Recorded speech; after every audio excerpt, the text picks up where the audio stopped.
تو اس سے یہ پتہ چلا کہ یہ سرائے دہر مسافرو بخدا کسی کا مکان ہے۔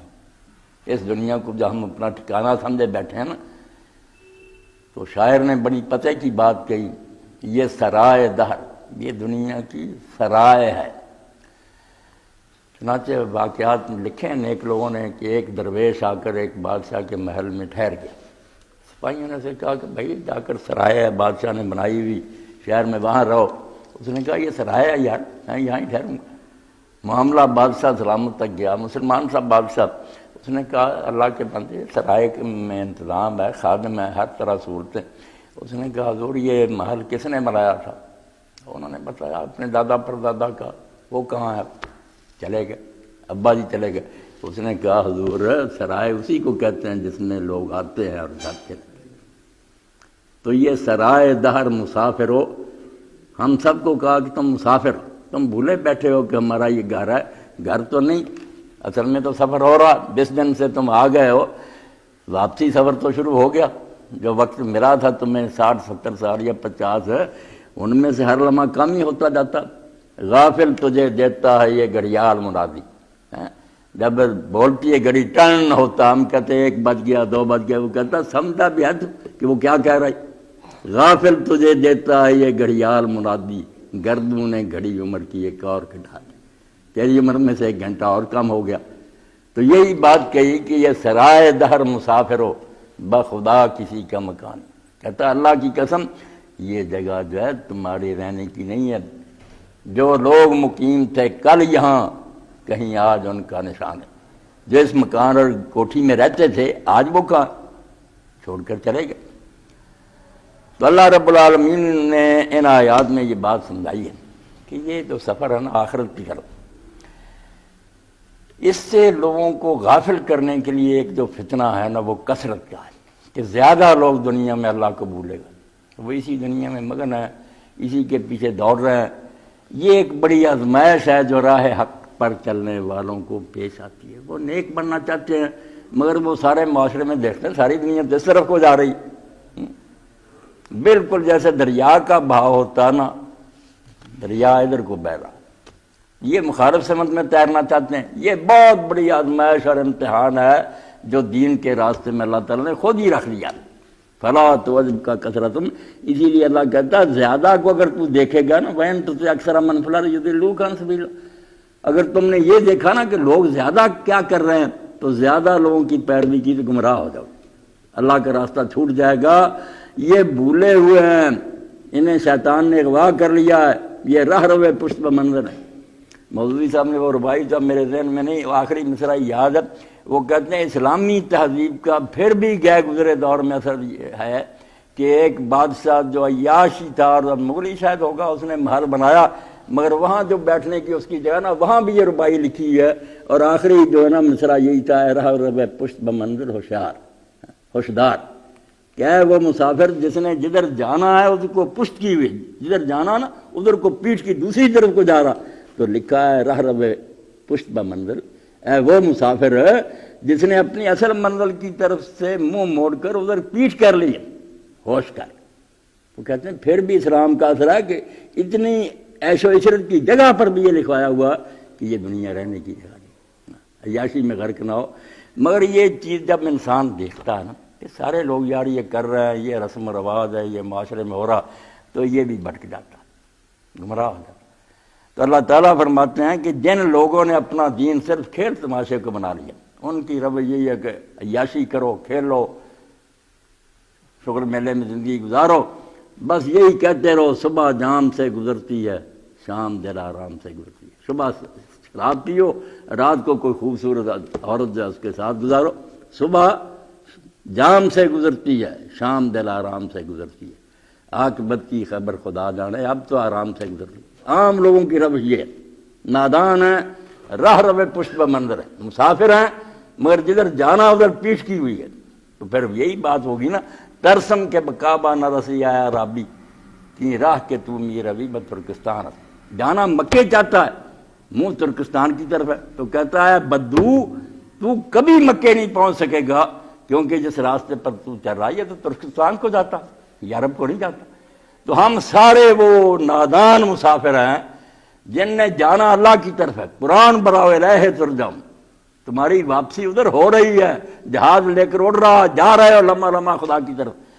اور جب پڑھتے ہیں قرآن مجید میں یہ فکرہ بہت بار دہرایا اللہ نے، الہ ترجم، اسی کی طرف تم واپس لے جائے جا رہے ہو. کیوں آنکھیں بند کی ہوئی ہیں؟ جدھر کو جا رہے ہو اس کی فکر کرو. تم ان چیزوں میں لگ گئے ہو جو تمہارے سفر کو کھوٹا کر رہی. جب ایک بستی میں 2 پیغمبر آئے، انہوں نے واز کیا، ظالموں نے کہا یہ جن باتوں کی طرف دعوت دے، اس سے تو ہمارا عیش مرغز ہوتا، ہماری زندگی بے مزہ ہوتی ہے، ہمارا جو ہے نا لذت اندوزی کا طریقہ اس میں خلل پڑتا، ہم عیاش رہنا چاہتے ہیں، یہ کیا باتیں کر رہا، ڈرو یہ تو قتل کر. تو اللہ فرماتا ہے سورہ یاسین میں کہ بستی کے پرلے سرے پر شریف آدمی شہر سے باہر رہتا تھا، وَجَاءَ مِنْ أَقْصَى الْمَدِينَةِ رَجُلٌ يَسْعَىٰ، اس نے جب سنا تو وہ نیک آدمی دوڑا ہوا آیا، آرام سے نہیں آیا، دوڑا. اس نے کہا یا قوم اتبعوا المرسلین، میری قوم، میری برادری جو تمہارا بھلا کر رہے ہیں، تمہیں جنت کی طرف لے جانا چاہتے ہیں، تم ان کی بات کیوں نہیں مانتے؟ انہیں قتل کرنے لگے ہو. اتبعوا من لا یسألکم اجرا وهم مہتدون، ان سے زیادہ تمہارا خیر خواہ کون ہوگا جو آپ بھی نیک ہے، سیدھی راہ. بتاؤ ان میں کوئی خامی، یہ جھوٹے ہیں، کسی کا انہوں نے مال دبایا ہے، کوئی برائی ان کی بتاؤ. مہتدون، سارے جانتے ہیں ہمارے اندر یہ پلے بڑے ہیں، نیک لوگ ہیں، اور راستہ بھی وہ بتا رہا ہے جو ہدایت کا. تو وہاں بھی یہ کہا وَمَا لِيَ لَا أَعْبُدُ الَّذِي فَطَرَنِي وَإِلَيْهِ تُرْجَعُونَ. انداز دیکھو بندہ خدا کا، اور قرآن نے جس طرح نقل کیا، اس نے یہ نہیں کہا کہ رب کی بندگی کرو، اس نے کہا یہ تو بڑی گھٹیا بات ہے. اور جواب دو مجھے وَمَا لِيَ لَا أَعْبُدُ الَّذِي، میں کیوں نہ عبادت کروں؟ زور دے کر کہا کہ یہ کہوں کہ عبادت کرو، یہ تو بہت سرسی ہی بات ہے. یہ جواب دو کہ کیوں عبادت نہ اس خدا کی جائے جس نے ہمیں پیدا کیا. ہم اس کی وجہ سے دنیا میں آئے ہیں، نعمتیں اس کی ہیں، زمین اس کی پوجا نہ کرنا حماقت ہے. تم پوچھتے ہو کہ پوجا کیوں کرے، مجھے جواب دو کہ پوجا کیوں نہ کرے. اگر تمہارے اندر عقل ہے، کوئی بصیرت ہے، جس کا اتنا بڑا احسان ہے کہ آج جو کچھ بھی ہے اس کی مہربانی سے، اور جو کچھ بھی ہمیں مل رہا اس کی طرف سے مل رہا، وَمَا لِيَ، کیوں نہ میں بات کروں اس خدا کی جس نے مجھے پیدا کیا. اور یہ بھی بات ہے کہ وَإِلَيْهِ تُرْجَعُونَ، معاملہ یہی نہیں کہ پیدا کیا دوبارہ بھی اس کے سامنے جانا، اس کو منہ دکھانا. تو اللہ تعالیٰ کہتے ہیں کہ جو اکثریت کو دیکھے گا نا کہ لوگ کیا کر رہے ہیں، تو وہ دین پر نہیں چل سکتے، وہ گمراہ ہو جائے گا. زیادہ لوگ تو بے دین ہیں.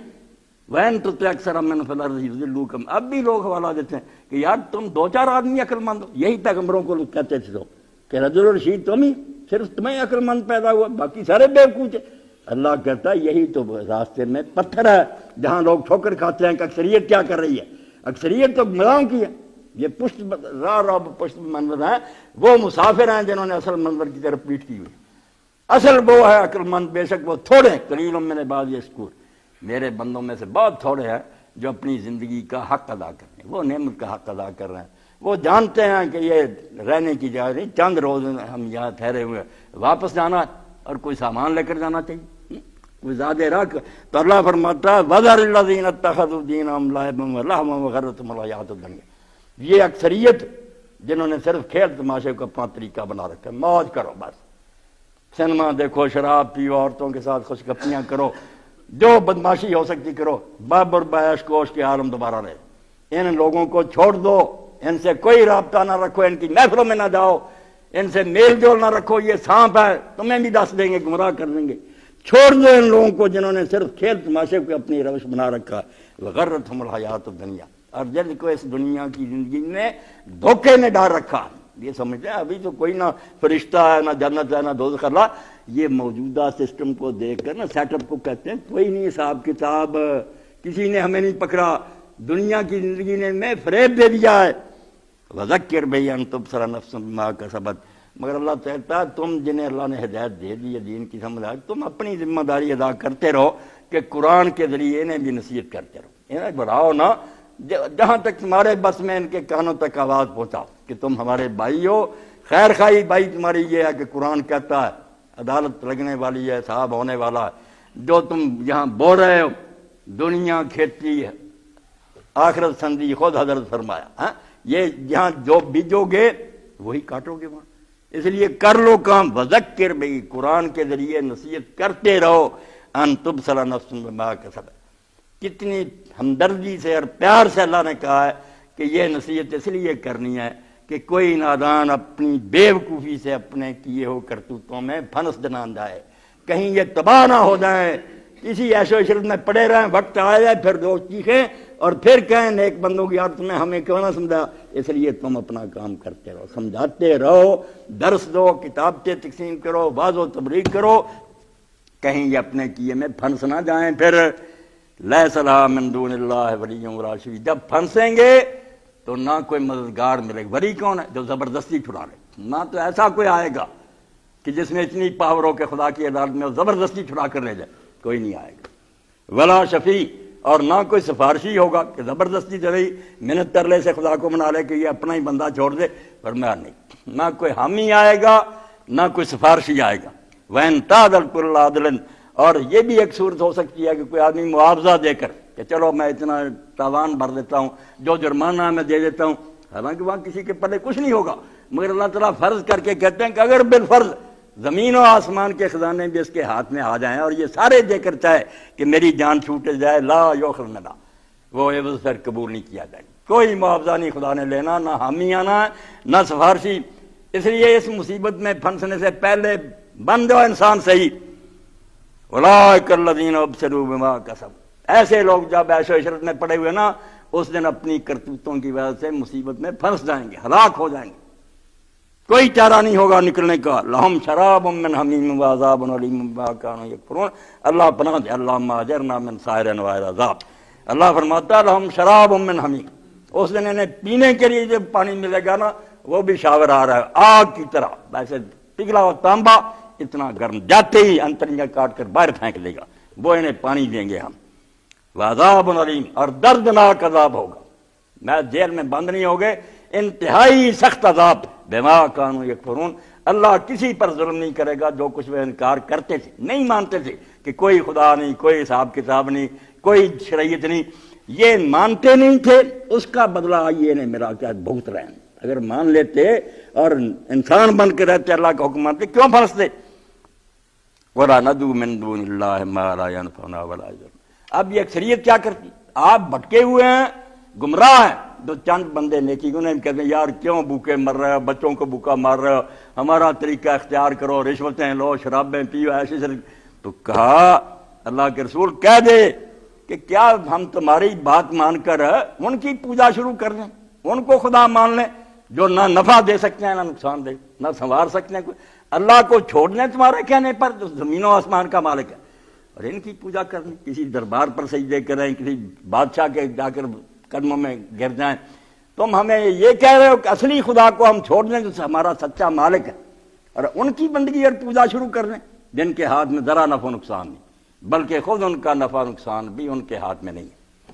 اللہ کے رسول علیہ السلام سے زیادہ اس کائنات میں کوئی برگزیدہ ہے؟